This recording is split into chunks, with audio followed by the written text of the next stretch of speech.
Well, yeah, let's go for it. So, thanks, Denham, for joining me today for a little chat. It's good to see you, man, and eager to get caught up on all your news and ask you a few questions. Yeah, sure. Sounds good, man. Yeah, I'm excited for it. Yeah, maybe just for starters, I'll give you a little background on how I came to know you. As I started to get interested in freestyle, you were one of the videos that kept popping up when I was trying to do my research, and you had plenty of helpful and encouraging, trick tips and other content out there. And I was immediately drawn to you because I share a love for punk rock music. I could tell you were into it, and your skating style was really fun to watch and relatable. So I was stoked. And then I ended up meeting you at the World Roundup last year. So then it was official after that. Yeah, man, absolutely. No, it was good. It was that's what one thing I really enjoyed about the roundup last year is there were so many new faces, yourself included. We'd never met, and yeah, it's like feel like we got on super well, and it's nice to be able to keep that going. So I hope we can hang at a contest again soon, man. Oh Yeah. yeah, well, I'm gonna buy my plane ticket for Canada probably this weekend, and I went ahead and registered and everything. So Ah, going amazing. I'll for it. see you there. Yeah, right on, man. Good, good, good. Well, yeah, I mean, maybe if you could give me a little bit of your own skateboarding history, and also, of course, we'll have to get into some music as well. But maybe let's start with the skating and how you got started with it, and why you chose freestyle, if that's all right. Yeah, sure. So I started skating a long time ago now. It feels like that anyway. I think I've been on and off a board for about well over 20 years. I started when I was maybe, well, I had a skateboard when I was maybe eight, 8 years old, which was like this big, like fishtail Action Man skateboard from Argos, which is like like a big chain of like everything shops here in the UK. I've got like a copy of it somewhere, and it was horrible. It was like the worst board I've ever been on, but um, it took me a little while, and then I was like, oh, this is actually kind of fun. A lot of my friends had boards; they had like proper boards. Um, we'd all been playing Tony Hawk's Pro Skater, that's kind of like the standard thing. So that kind of made me get into skating as well, and just kind of skating around my friends and playing it on games. We were like, oh, we want to try it for real, but it took me a long time to get like a proper board. So my mum lived up in a town just like a little bit away from where I was living with my dad at the time, and the kids over the road had like two old freeformer skateboards like from the 70s. So there was a yellow freeformer and there was an alley cat as well, an alley cat skateboard. And I was fascinated with these old boards, and I'd kind of seen some of the old school skating on the video parts in the Tony Hawk's games. So like a combination of those two things together, I was like, I want to explore more and like learn a bit more about older types of skating and like the really vintage stuff. And that's kind of what brought me to freestyle and a lot of old bowl skating and things like that as well. And I started freestyling a bit, maybe when I was kind of 12 or 13, like just really basic stuff, doing it all on a street board. But then the skate park where I lived got torn down for a refit. So there was just like a big area of flat ground. And it was like that for quite a long time. So I thought, well, I need to kind of make use of the space that we've got. And that's when I started really getting into freestyle because there was nothing else to skate. So really got into it from there, managed to get a freestyle board sorted when I was maybe 17, 16 or 17 or something. It was a Keith Butterfield model on Decomposed, like the old one with the grenades and the skull on it, which is really cool. I don't know where that board is now. It's gone forever, I think. But yeah, started skating a lot more freestyle. There's a few kind of old video clips from back then, but a lot of them were on a laptop that got stolen when we had our house burgled. So they've disappeared as well. Then I stopped. God, sorry, this is a long story. Then I Oh, it's stopped. good. Keep going. I kind of stopped skating pretty much altogether when I was maybe 18 or 19. Just for a lot of different reasons, really. One of which is I was too interested in going to the pub. Mm. Um, and then I bought a new board on a whim. I bought a new freestyle board just because I was like, oh, this is something I used to do. I want to try it again. That was in 2014, and yeah, I've not stopped since. Just kept going. I used to skate a lot of like bowl and transition, and when I was a kid, I used to just love throwing myself off objects. Like I'd skate like the hardest thing I could find, and that kind of, I guess, transferred into my style with freestyle. I wanted to do it quickly and aggressively because it mirrored how I used to skate, before I was skating freestyle. Yeah, and I guess the rest is history, man. So I've been back on it for about 10 years. It'll be 10 years in June, I think. That started again on freestyle. So yeah, and yeah, it's been life changing. I've been able to become a part of a really amazing community, met some incredible people, been to some amazing places, and yeah, hopefully I can just keep going with it. Long may it continue. That's pretty cool. Sounds like the last decade's been kind of like a almost like a rebirth of your skating and a new chapter with a lot of very noteworthy events. Like I'm imagining that's when you turned pro and that's when you started getting heavy into contests and things like that. Yeah, man. Would you say you've maybe accomplished the most in this past decade out of all the years of your skating? Oh yeah, 100%. Like in the past 10 years, I've kind of gone from, I went from kind of just starting freestyle again and trying to relearn stuff to kind of going onto a team, obviously getting on the moonshine, doing demos, and then doing contests and turning pro as well. And aside from that, just like the other work that I've been doing within skateboarding, like the fundraising stuff that I've done for skate parks, the coaching and coach development.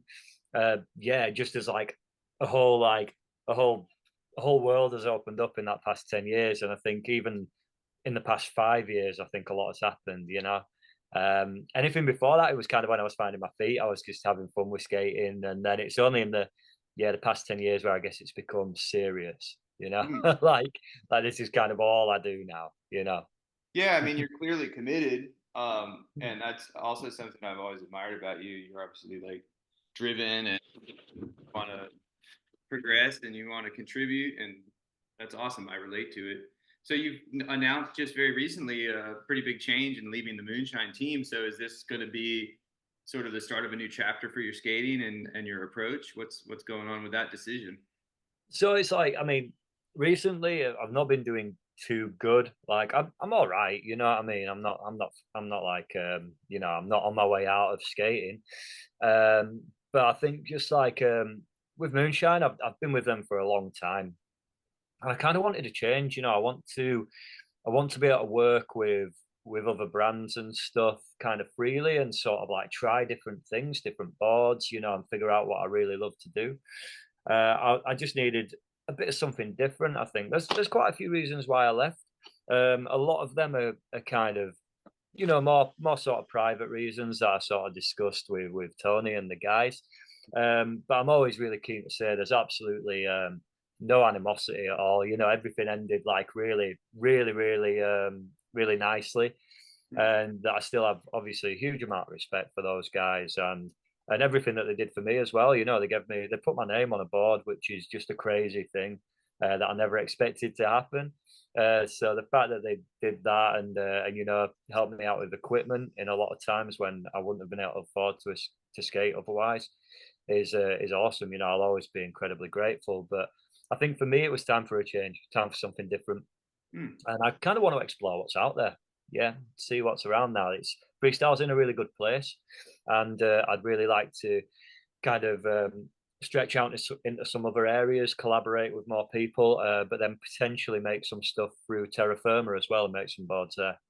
Yeah, That's cool, man. Yeah, I mean the era of moonshine. I'm fairly new to the freestyle community, but clearly, you made your mark, and that company's made its mark as well. And I feel like your board and your style is somewhat iconic in this sort of newer era of freestyle. So it's a pretty significant, decision that you've made, and I hope that it'll lead to some cool things in the future. I mean, as long as you're still skating and still motivated, I'm sure that'll happen. yeah, we'll see where we go, man. Yeah, I think it's a really sad time. Like I was looking through like old photos and ads and obviously I've got like a couple of my old boards. I've got like one of the pink stained ones, which like there's not any of them left now. And I was kind of like, oh, it's a bit sad that there isn't going to be any more of those. But at the same time, it's exciting as well. It's good to look forward to different things and working with new people and seeing what happens. Really, it's a nice little voyage of discovery. Uh, Yeah. so yeah, I'm excited for it. Yeah, it should be fun. Well, the cool thing about freestyle community, from my point of view, is that your involvement and your participation kind of determines like whether you're part of it, and it's not so much having like a specific skill set or like having to meet a certain benchmark. I mean, you travel a lot, you go to contests, and you're always involved with the community in other ways through social media, making videos, and doing your local communities as well. I hope that you'll continue as a pro, because to me you're very established in not just what you've accomplished so far, but also your skills. And hope you won't give up on progressing and making your mark as a professional, because clearly you still got plenty of years left. Yeah, I hope so, man. I hope so. I think, yeah, I don't think I'll step out of pro for a little while. I think there's a lot I still want to achieve. I still haven't won a contest. Like that's been a big battle for me for a long time. So yeah, still lots that I want to do. But I would hope that like maybe I can do more in the organizational side of things, in terms of like scene building as well. But we'll see. Yeah, yeah. I think it's an exciting time to be a freestyler now. So there's lots of really cool stuff coming up. Lots of things that I hope I can share with people at some point soon.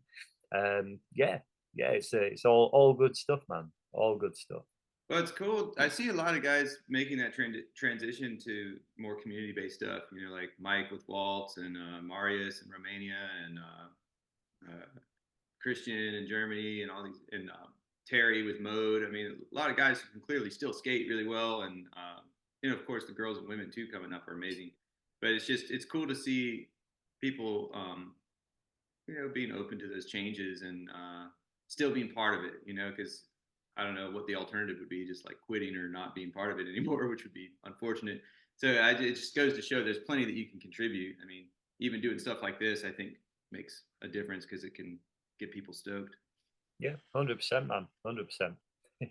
Let me ask you some music questions if you don't mind. Yeah, So let's do it. I want to know about your journey with like music in general, but especially punk music, because that's something you and I both enjoy a lot. So yeah, what's the story with that? What was your early like music experience, and how did you get into punk?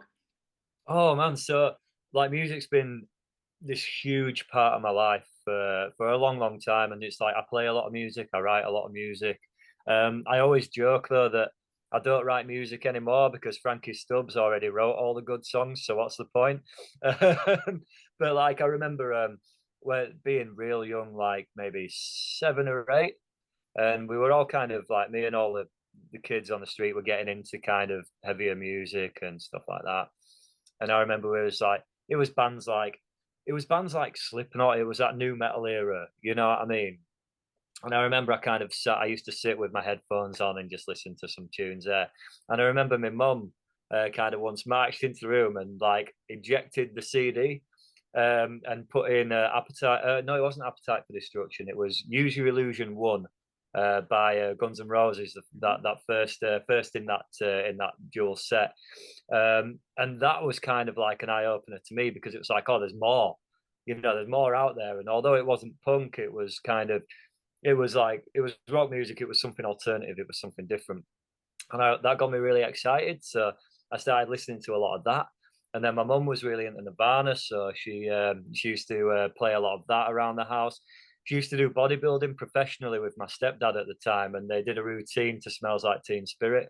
So of course, as like a 9-year-old kid, like this was like a whole new world opening up to me. And as time went on, I started exploring that a lot more. So punk is something I got into. I kind of got into at first, got into kind of pop punk because it was more accessible. It was something that was kind of easier to get hold of at that time. I remember like one of the sort of formative albums for me was Blink 182's Cheshire Cat. Hmm. I remember buying that when I was really young. Like I remember the shop I bought it in and everything. I must have been maybe 9 years old or so. I saved my pocket money and went and bought that. And that was kind of like because that was like an early melodic punk sound, which I really liked. And then again branched off further from that, and then started kind of when I was kind of in my teens.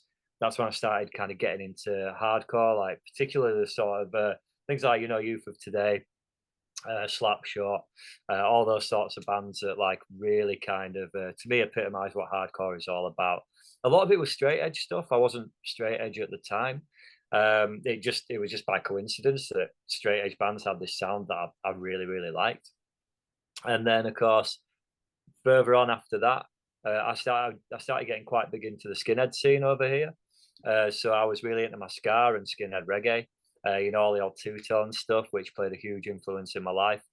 We used to go to ska do's and like all the scooter ride outs and things like that. It's important to know at this point as well that obviously in the States, I think skinhead has some really negative connotations. And it does here in the UK sometimes, but there's a lot more traditional skinhead sort of vibes out here. It's more that kind of like that old sort of Trojan skinhead thing, Mhm. more traditional. So yeah, got into a lot of oi punk from there, like Cock Sparrow, got into Cockney Rejects, the Blood, Menace, things like that, Blitz as well were like a big influence. And yeah, just like it's been the soundtrack to my entire life, like punk and metal as well to an extent, and hardcore. And I've got a really eclectic kind of taste in music. I'll listen to most things. Like, I mean, at the minute, my favorite band is Leatherface. Have been a favorite for a long time, Wow, they're great. but I'm a massive fan of Kate Bush as well. Mhm. So I'll listen to kind of like everything across the board. But yeah, I think for me, punk was always that thing that spoke to me because it sat on the fringes of everything else. It was something that was independent, something that was individual. And when I was at school, I felt like I didn't really have like a lot of ties to the people who were around me. So I broke out into these scenes because I felt that that's where I fitted in, and it gave me a place where I could fit in. The same as freestyle did, really. So yeah, Wow. there's a lot involved. I mean, we used to play in a lot of bands. We used to play ska though. We used to play all the ska gigs and things like that. It was super fun. Couple of punk bands that didn't really go anywhere, unfortunately. Mhm, mhm. But yeah, it's been a huge part of my life and still is a big thing I love to do is still discover new music. I think there's always something new out there to find. You might have not found your favorite band yet. There's always something new, something different to discover. I've been through lots of different types of music: black metal, death metal, all sorts. But then punk and hardcore are the main things that I kind of stuck with. Yeah, that's great, man. Yeah, I can relate to that for sure. Mm. And I find that skaters in general are people who usually do love music and creative expression and have, like identity is important to us and, feeling like we fit into a community that, you know, embraces what we're into. And, but also, like you said, having eclectic taste and being exposed to different things is a very important Yeah, approach to life, I think, and it also expands your vistas, so you can like discover new favorites and not get too stuck on one thing. It's pretty cool, man. absolutely. It's really interesting for me to hear all this. And I've, from afar, I've always admired England's music scene, and I think a lot of people here in the states would say like, wow, some of the best rock music, punk music, etc., has come out of England. And with skateboarding culture too, there's been some real significant pros that have come from the UK. For me, like my era would be like the Flip Team, like Tom Penny and Jeff Riley and Sure, those yeah, guys. But then, freestyle wise, like Shane Rouse and Don Brown were obviously really um, influential, and their styles were, I still go back and watch a lot of their old parts for inspiration myself. Do you feel like you absolutely. have a particular connection to the roots of like freestyle skating in England and also like punk music in England? Do you have any affiliations with musicians or bands or other freestylers there besides? I'm sure you're good friends with Tony Gale, but some maybe from the old guard as well.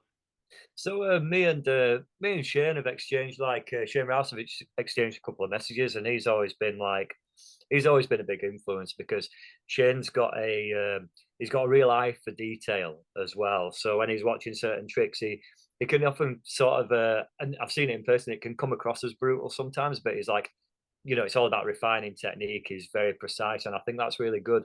I think it's a really good ethic to have when you're working towards something in skating. Have that mindset of like working towards perfection, but knowing that you'll never quite reach it because if you did, what else are you working for? Don Brown, me and him have we don't talk a lot. We exchange occasional messages and stuff, but obviously his style was a huge, huge influence on me. A lot of his tricks as well, like broken fingers, is one of my favorite tricks.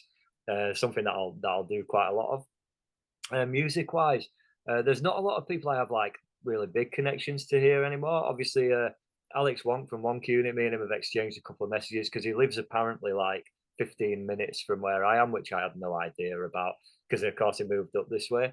I still need to try and maybe reach out and meet him for a skate or something like that, you know. But yeah, I mean, there's a lot of I mean, the scene in Leeds in particular is very good music-wise. We've got a lot of hardcore bands that came from around this area, so like the Flex, Big Cheese, Higher Power are from Leeds as well. So there's a lot of bands that are from around here. But we almost operate in different circles. Mhm. I wouldn't say a recluse, but I tend to spend an inordinate amount of time by myself, kind of doing other things. So I'll go Mhm. out to shows, but I don't tend to have like any strong connections there anymore. But yeah, definitely we've been skating. I try and connect with a few of the old pros. There's like guys like Neil Dans who used to ride Vert way back. He was like a big name in the UK. Kind of, I taught him on a skateboard coaching course once actually, which was really cool. There's a lot of like the old heads are out and about. It's just kind of tracking them down, like Mac as well from Deathbox, who rode with Shane. Like he's around, but he's like hard to find. Like I've met him a couple of times, and then he's disappeared. you know, Yeah. which is just the way it goes, right? You know, people kind of come and go. Um, but yeah, it's been weird to see that like guys like Tony Gale and you know a lot of the other sort of UK skaters. They were all guys that I really looked up to, and then all of a sudden I'm skating with them, you know, which is really cool. Yeah. And like guys like Tony have really kind of laid the groundwork with the trick tips and stuff to build in the scene here. And we've now just got to get younger kids in, you know, start moving it through. Yeah. I Yeah. mean, I would definitely say Tony's website is one that I still frequent and go back to as just a point of reference, and I give him a lot of credit for that resource. Maybe could I ask you a bit about Terra Firma and the sort of goals for that community? And you mentioned that you might be, kind of evolving it into a brand, maybe making some more products and things like that, because it's a cool thing that you've got going. And you gave me some stickers at the World Roundup, and I always was like, this is cool. It's his local community, and he's building out from it. So, what's up with that? Right, yeah. So terra firma, it's it's been really difficult to keep it going consistently because it's just me. A lot of people are like, oh, um, have you got other people helping you out? Is there anyone doing any of your art design or anything like that? Like, no, it's literally I do every single thing aside from like printing the merchandise, because I don't have the facility to do that. Mm-hmm. So it's Terra Firma's always the aim has always been to kind of we sell product and then we reinvest profit to freestylers around the world. So we make donations whenever we can. So we've donated to a couple of guys to help them get new boards and things like that, and money towards kind of plane tickets to contests and stuff. So that's always been the key aim. It's never been about profit making. It's been about kind of making a very small amount of profit and then redistributing that to freestylers who need it the most. Because I think the gap in freestyle is that we don't have any help financially. Mm-hmm. So I think we have to kind of step in and try and make that happen ourselves from within. So a lot of it is just about trying to do a bit of good and get some equipment out to the guys who need it. No, that's rad, So man. yeah, so the idea moving forward is I'd like to kind of just expand that. I'm looking at making a few new items of clothing that hopefully will be ready for the roundup, so I'll bring a bunch of them out. That one, unfortunately, on that run, I'm not going to be able to donate out because all the money that comes from that run is going to be reinvested into making some decks. Mm-hmm. So I'm currently looking at kind of shapes and designs and thinking about right, what's going to be the best representation of modern freestyle? What are people going to want to ride? But also the graphics. I think freestyle graphics are a grey area sometimes. We've had some particularly like not great graphics in freestyle, and I'm keen to kind of make sure that we're creating something that's in fitting with a modern aesthetic, but also is very functional. So there's a lot of work going into that, and I don't want to rush into making a board and then have it not be much good. You know, I want to make something that kind of stands out as something that's hyper functional, hyper modern, and has a good bit of artwork behind it as well.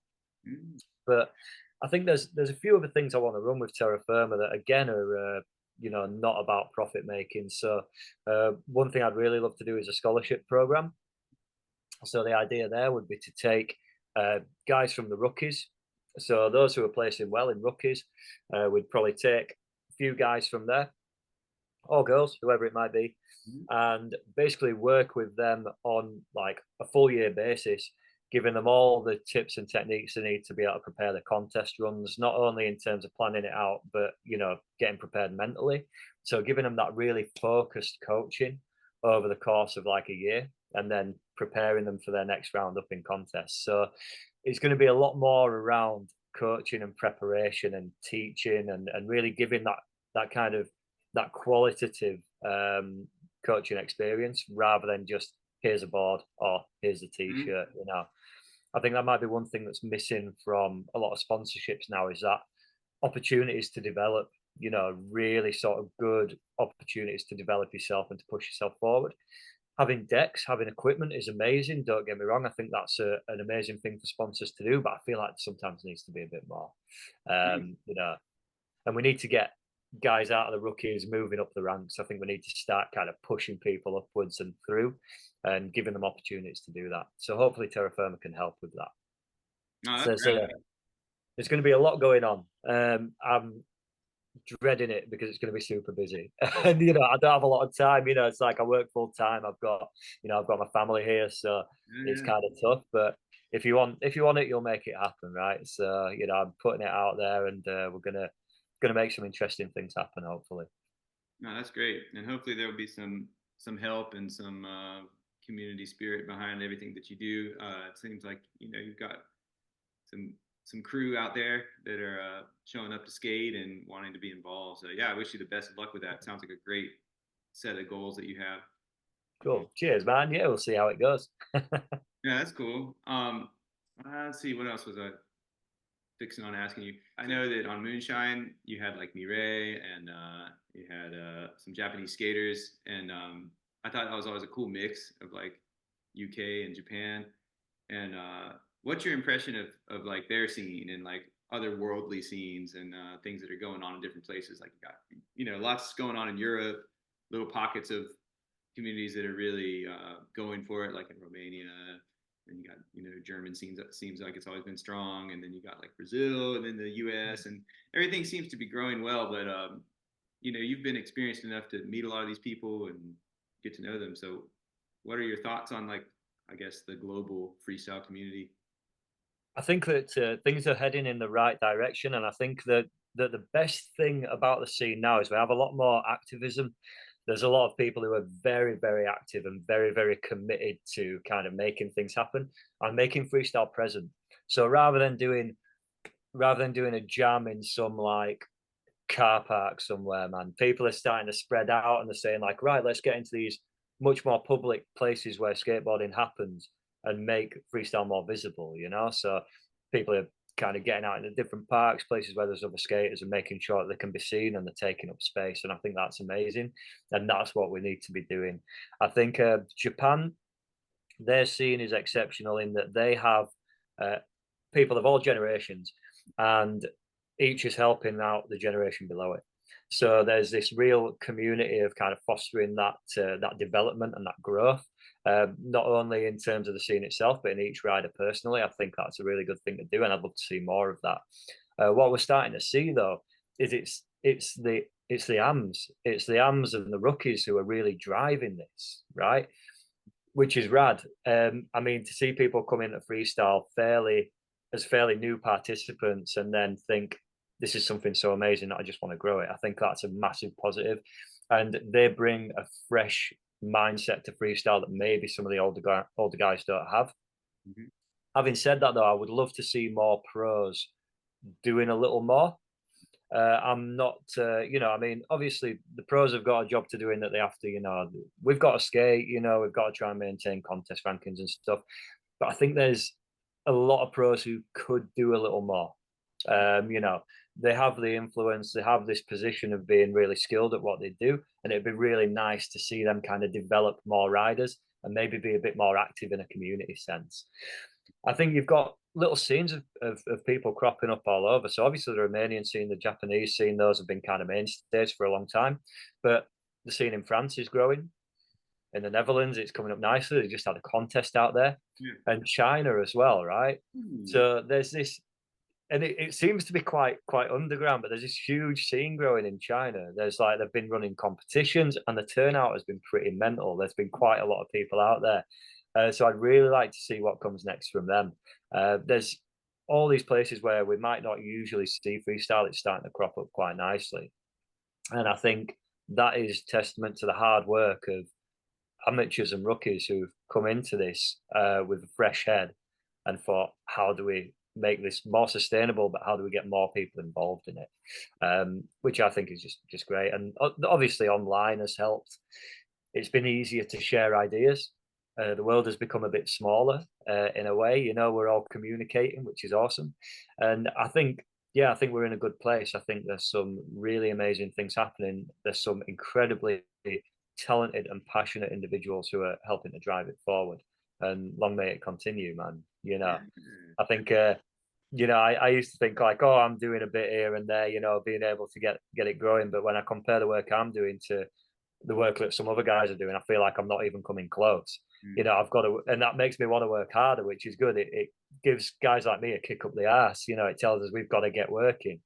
So yeah, people are doing amazing things, and I think that's what separates us from a lot of other facets of skating. Is that almost every participant is an activist and wants to push it forward. Oh, that's very well said, man. And it's been said by some that we are living in kind of a golden age of freestyle. The planets have aligned and the timing's right. So we'll see how that develops. And Mm.